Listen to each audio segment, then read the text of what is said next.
boxing. Beats and rhymes. No one can do it better.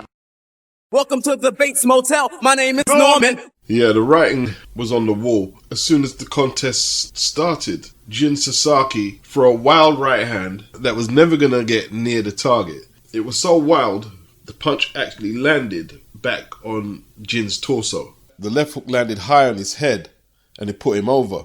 The fight's barely started. And all through the fight, he had trouble with the shots that landed on the head, although Junior punches hard. So that explains that. Second knockdown, a left-right put Kamikaze down again.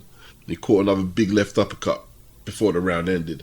And he walked back to his corner smiling. It definitely wasn't a show of cockiness. It was probably more smiling to hide his embarrassment that he's way out of his depth. You start to sweat and fret, it gets hot. How'd you get into this spot? You played yourself. Sasaki, though, somewhat undeterred, was determined to push Norman on his back foot as he caught Norman's attention with a good left hook to the head and landed some good body shots, and there was some good moments for Kamikaze Sasaki. But, Norman content to counter punch, not in no real hurry. He knew all the missiles belonged to him, so he didn't really have to launch everything at once. He came back with his own harder combinations just to let Sasaki know, yo, I'm in charge here. By the third, you would have thought Sasaki's cornerman would have been a bit more concerned about the amount of stick he was taking. I mean, there were some hard right hands and left hooks, and he wasn't trying to move his head, wasn't trying to use any range control at all. Now, I guess because he's got a high knockout percentage, he did the best he could with what he knew how to do. But he was getting rocked and staggered by single shots and combinations, but still hoping that he could land a payoff punch. He kept going after Brian Norman. He wouldn't quit. Got to give him his due. It was relatively rudimentary and primitive what Sasaki was doing. He'd launch spectacular looking big shots, fall off balance, then pull back with his hands down, and he was blowing hard at this stage. Going into the fourth, Brian Norman is really turning over these power punches, and they're landing flush. In the fifth, Jin wouldn't give in. He wouldn't give in. Norman jabbed, he moved, jabbed to the body. Then as he was moving to his left, he coiled into this left hook. Same type of punch that Sam Peter caught Jeremy Williams with back in the day. Same result as well. Devastating knockout. This guy was slept. The Japanese gene pool of fighters, like for every 2 Juntos, Inoues throwing the Tarajis, and there's a few more, there's a lot of Sasakis and Mishiros who fought Andy Cruz on Saturday who don't have a clue or interest in blocking slipping punches. They don't have an interest in it. I'm saying that because I can't vouch for anyone they fought previously, so I could say, okay, maybe they don't know how to defend themselves, but you're still beating a high class of opponent. Can't vouch for the opposition they faced. Who are these people? Just walking on to shots from a power puncher. There was no technical preparation for this fight. And if there was, it didn't show. They just got him fit and strong. Just throw punches, and hopefully overwhelm Brian Norman Jr. When he ended it in the fifth, and he threw the probing jab to the body, what would you think, he was putting up a flower display? No, that's to set him up with something up top to the head. But he doesn't play chess. This is supposed to be world championship boxing. No doubt we're going to develop a culture of kids who can't read when they're getting set up with a probing jab to the body, who will get caught with a huge left hook, and then next 10 seconds then get caught again by the same punch. Because all they're looking to do is land their own punches.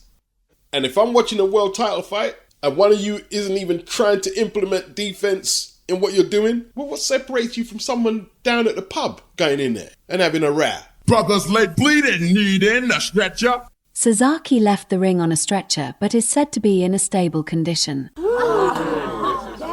Anyway, 28-0-0 with 22 inside the distance, 24 years of age, Brian Norman. Hopefully, him and his dad would have caked off nicely from this Japanese venture. I heard they got the bag. They were lured over there by the Japanese. They wanted him over there. They thought they could take the belt. You're paid now. Boots has moved up. He's gave up 2 of his straps. We want to see unifications. Well, I shouldn't say that. I want to see unifications. I don't just want to see easy knockouts. I don't. KO of the year, aesthetic execution, Yeah, it probably is. Probably is. But, you know, I don't want to drag up the Tom and Jerry thing. But if that's KO of the year, and we're not going to take into consideration how limited the opposition was, it just strengthens my point about balance. Exciting fights is not what all boxing is about, or knockouts. It's not what it's all about. It's about who you knock out. It's about who you're exciting and effective against in terms of win-to-loss ratio. Being exciting, or maybe scoring the knockout of the year, doesn't mean you're the best fighter. It really doesn't. And boxing has to ask itself that question. What's more important? Deciding who the best fighter is, even if they don't score knockouts, or if they're not that exciting, should they be in contention? Should they be on the platform? Brian Norman also said, hearing that Boots is moving up to 154, said that Boots heard that he was coming and decided to move up. That Boots ducked him. If he's not in at least one unification, I mean, there's still 6 months left of this year. If he's not in at least one unification this year, then to me, he's not testing himself. Boxing. Beats and rhymes. No one can do it better. 0.0 something of a pound over the weight, 375k. That cost Eubank Jr. Then the egg incident cost him 100k, which caused outrage, and rightly so. Like, to the Smith family, I think Liam and Paul were asking for evidence of what you do with that 100k. And now they want Chris to explain the video where he was in a sauna suit struggling to make the weight. You're not allowed to use a sauna. Well, is a sauna suit a sauna? And how does this rule work exactly? Basically, you have to snitch on yourself.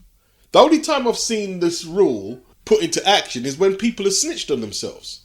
Eddie spoke about it today when he was over in America with Lee Purdy and his dad challenging Devon Alexander. When they fought Devon, Lee didn't make the weight. It was a non-title fight. He couldn't win the title. And Eddie posted on social media that his dad was in the sauna trying to get that final excess off Lee so he'd qualified to fight for the title. Now, Eddie had to go and explain himself to the board, because you're not allowed to do that if you're licensed by the British Boxing Board of Control, even though they're not in jurisdiction to apply rules and regulations to that contest. But yeah, Eubank, he snitched on himself with the video. So basically you're saying if you keep it quiet and don't snitch on yourself, well, how would you know? And if I didn't tell you, how would you know? So it's a stupid rule, really. I mean, it's not like taking PEDs where you can take a test and find out if someone's cheating. Is there some kind of test you can do on box to say, yeah, you was using a sauna, now you're in trouble? No, it's ridiculous. As long as you're not using diuretics, or there's not an extreme case where, yo, we need an explanation how he's did this or how she's did this. Unless it's an extreme situation, why do you care if anyone uses a sauna to lose weight? And at the same time, why are the likes of Eubank, Eddie Hearn and everyone else making a big deal of it? Just use the sauna and don't snitch on yourself. When Eddie snitched on himself, he was still young and probably hadn't got his head into the rules and regulations of the BBBOC. Frank Warren was onto it in a second and was tearing strips off the Hearns. He was loving it. I mean, what's the explanation for? Can you explain why you was using a sauna? He was using the sauna to make weight, of course. What else was he in the sauna for? What are you going to do? Fine him? After you took the 100k from him? I don't think so. You're not going to fine him after you took the 100k, because you know the backlash you're going to get. You're not going to do anything. And I guess that regulation needs to be looked at right now, because it seems nobody's in favour of it. Weight making is tough. Unless they've got some other suggestions that boxers can use to shift the weight outside the sauna, yes, the regulation needs to be reviewed. I believe Eubank knew about the rule, but he didn't care, because he was in full martyr mode. Oh, look at Eddie. Eddie made me take weight off, and Conor, the evil. Look, I'm the people's champion, and all that bullshit that some of you are getting blubbery-eyed about. And before I forget, it's just a load of bureaucratic babble. That's all this is, yeah? When Eddie Hearn snitched on himself, yeah, this was before Lee Purdy got in the ring. Chris Eubank Jr. showed this video before the weigh-in, before he got in the ring with Conor. Are they telling me they didn't get hold of the information when Eddie went on social media and they didn't get hold of this video? Because everybody was watching it. The whole of the boxing world's eyes were on Eubank and Ben. So everybody was watching every bit of content that came up. So when Chris posted that video on social media, in the sauna suit, are the board saying they didn't see it? And if so, why didn't you bring Chris in to explain himself before he went in the ring if you're concerned about health and safety? You want explanations after Chris fought Conor Benn? Doesn't make sense. Where's the consistency? When John Casimiro was supposed to fight Paul Butler and they found out he was using a sauna, the fight was cancelled. Why is this fight cancelled and the other two wasn't? I don't want to say no more, but this kind of stuff makes them look suspicious. Boxing. Beats and rhymes. No one can do it better. Even if the truth always comes out, that's not the outcome I came here for, is what Bruno Sarase wrote on Instagram, talking like the result of his second fight with Jaime Munguia has already been overturned, which it hasn't yet. He said, "That's not why I sacrificed everything. I cannot rejoice in this situation because there's nothing to celebrate. It's sad for our sport. It's unfair to those who train with integrity. And it's painful for those who fight cleanly and honestly. Boxing is a tough sport. It asks for everything and sometimes gives little. But that's why we love it. How I feel today is great disappointment, but also even stronger desire to keep fighting for myself, for my team, for everyone who believes in fair boxing." So the second test, the B sample, for Jaime Munguia, who tested positive after the rematch with Bruno Sarase, which he won. The first one he lost, has only confirmed what the B sample normally confirms. He's guilty. An adverse finding for exogenous origin of synthetic testosterone. They were hoping for a discrepancy in the B sample and go for the old contamination card. That's off the table. It's over to the British Boxing Board of Control, who commissioned the card in Riyadh where he was popped on the undercard of Skull versus Canelo. They say they'll cooperate with the board and they're going to get all the supplements that Jaime's took and submit it to some other party to test so they can find out and trace where it all went wrong for Jaime. Now I'm sitting in a courtroom all day. I claim I'm innocent, but that's what they all say. Boxing. Beats and rhymes. No one can do it better. Talking about those mega fights, just the final one to finish on. Bring it back to Birmingham, bring it back to Galal Yafai. He told me the dream opponent is Bam Rodriguez. Yeah, that's an absolute natural fight. It's just how long Bam will stay at 115 pounds. I think the move for Bam to bantam is quite soon. The fight against Cafu is the toughest fight in the division, but Bam against Galal is a mega fight. It's just a case of, are we going to get there, you know? And maybe over time. Francisco Rodriguez Jr., 39 wins, 27 inside the distance, 6 losses, 1 draw. Don't know much about him, so I'm looking for a few reviews of the upcoming fight with Galal Yafai. They're saying he's fought a prime Roman Gonzalez in Nicaragua. He's won a pair of strawweight titles. Came up short trying to win the WBO junior flyweight title against Donny Nietes, and has only lost twice in the past decade against Japanese standouts Kazuto Ioka and Junto Nakatani. He's ranked number 9 by the Ring magazine at flyweight. He's no stranger at venturing into his opponent's backyard, as he will do at the Resorts World Arena Birmingham. This is for the WBC interim flyweight title. Galal Yafai is the interim WBC champion, which I didn't know. The full champion is Taraji Kenshiro. So there's a lot at stake here. Galal will want to maintain his interim mandatory position. A lot at stake. Eddie and Darren Barker and the other young gentlemen were talking about Galal fighting Jesse Rodriguez. Looks like he's got enough on his hands. This guy doesn't look like a joke. Like they say, man, the last decade, the only 2 people he's lost to is Nakatani and Ioka. Galal's going to have to be on his game. Galal, same age as his opponent, 32. He's 9-0, 7 inside the distance. Last time out, he had what was the standout win of his career when he stopped Sonny Edwards in 6. That 2 was at the Resorts World Arena, Birmingham. Big up October Red. Sub to her channel. The link is there. She's got a lot of interviews pertaining to this card here. Now, there was a little rift between Galal and Eddie. When Eddie, perhaps, I'm not sure if it was a Freudian, he said Sonny was at the tail end of his career when Galal stopped him. Sonny's around 28 years of age. Galal's 32. But Galal's saying he hasn't been given no easy touches in his career. He's saying Sonny was only 28. Galal is 32. Why is Sonny past his prime? when is my prime? So he's got the bit between his teeth right now, you know what I mean? Now, obviously, GALAL is an Olympic gold medalist. This is his first fight for 2025, however. I'm hoping GALAL is going to win. I'm going to be cheering for GALAL to win, but I don't know. I just haven't done the research on his opponent. He just looks pretty useful. I'm also looking forward to the undercard. I want to see Conor Walker, always a good watch, defending his British welterweight title, which he won with a come-from-behind win against Harry Scarf.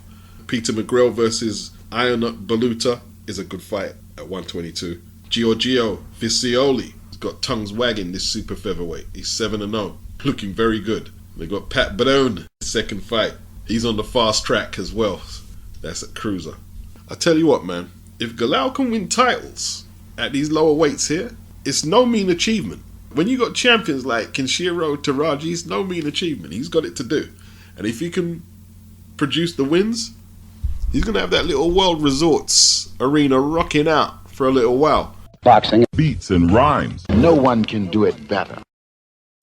I'm sure you've seen your now quote-unquote former promoter felt some type of way with you calling your free agency. What made you call free agency, which now seems to have hurt Eddie, because that's the word he used? No, I really want to get into that with me and Eddie. You know, Eddie, like I said, he gave me the opportunity when I needed it, and the structure when I needed it the most. Being in talks now with the Devin Haney's and now starting to become a boxing star. So I don't even want to get into that. Obviously, I want to continue a relationship with Eddie. You know, I love Eddie. I respect him as a man. He's always been a gentleman to me. Yeah, that's just what it is. You know, like I said, I want to thank Eddie Hearn and Matchroom in 2 years getting my career to the top. I'm going into free agency now, so there's a lot of options, and I want the big fights. I'll call Teofimo out right away. I suppose the overriding question for Barry Hearn's son, is loyalty a big thing, part of it? Do you think fighters owe promoters loyalty? In this instance, a promoter. Eddie Hearn suggesting that Turki Al-Sheikh won't put him onto any of their fight cards, which is what Turkey's told Barry Hearn's son. Yeah. So with that in mind, if he's under contract with him, then he shouldn't break his contract. But if he's not under contract, he should be able to do what he wants. You've got on one hand Turkey saying that I'm going to do my own boxing league and everyone else promoters should be mindful of that. Yeah. Now we're being told that ultimately, irrespective of where the fighter wants to stay with the promoter. Not everybody gets to talk on the big table. Free agency, independence, or not. Not everybody gets to talk on the big table. Turkey has clocked that a lot of fighters, or in this case, management, Keith Connolly, want to make side deals, cut out the middlemen, the Frank Warrens, the Eddie Hearns, the Bob Arams, the Al Haymans, etc. And Turkey sees them a mile off. Now, if Keith had someone like Mike Tyson as his prized asset, rather than Richardson Hitchins, who's a good fighter, then we could be having a different discussion. I don't know what point Keith Connolly was trying to prove. He told Hitchins post-fight to declare he's a free agent. But they've obviously spoke, Keith and Eddie Hearn, because when Eddie was asked, are you still in the Richardson Hitchins business? Today he said, yeah. Keith's not stupid. But why doesn't Turkey want a lot of people on the table? Well, it's control. It's control. They're not here to mess about. They'll get a date, a location, and they want the card put together. They want the fighters on deck immediately. And if they have a whole load of managers and boxers who are free agents running all around the place, well, it kind of stops Eddie and Frank and Bob and Al and Oscar putting their heads together and putting the card together. Turkey has a direct line to the broadcaster, a direct line to the promoters, and he wants the promoters to have a direct line to the fighters. He wants the promoters to maintain some control, because that's what will keep the consistency when they're making cards. Now, guys like Spencer Brown, he's management. He gets on the table. So he's obviously proved himself amongst the promoters who vouched for him. The industry has vouched for him. I think Keith Connolly was feeling himself after he instructed Edgar Berlanga not to re-sign with Matchroom, and Berlanga still landed that gig for July the 12th against Hamza Shiraz. It looks like Turkey and Eddie is pulling rank now.